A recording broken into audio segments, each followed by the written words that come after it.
Good evening, everyone. I'm Jackie Bang. And I'm Taman Bradley. Breaking news this evening.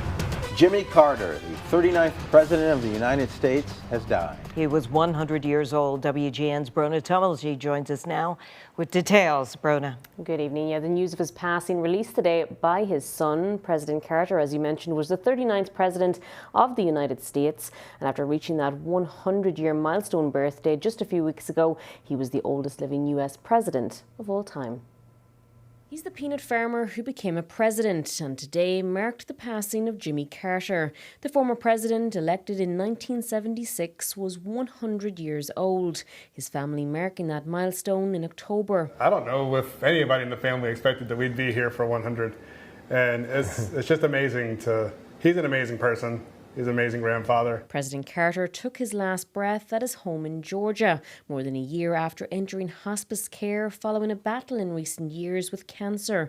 We're told he was surrounded by his family. He was a father of 4, had 11 grandchildren and 14 great-grandchildren. He's preceded in death by his wife of 77 years, Rosalind Smith Carter, who died last November at the age of 96.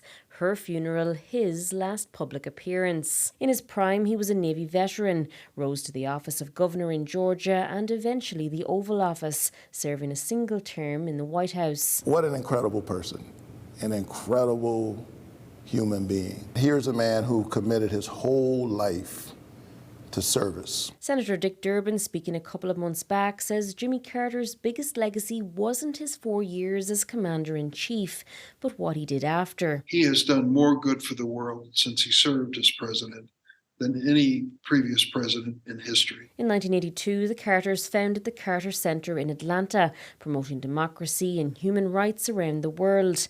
The former president even awarded the Nobel Peace Prize in 2002.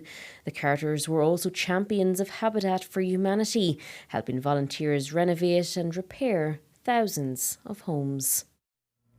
Now, in a statement, Chip Carter, the former president's son, wrote, "My father was a hero not only to me, but to everyone who believes in peace, human rights and unselfish love. My brothers, sister and I shared him with the rest of the world through these common beliefs. The world is our family because of the way he brought people together, and we thank you for honouring his memory by continuing to live these shared beliefs." Now, there will be public observances in Atlanta and Washington, D.C., followed by a private interment in Georgia.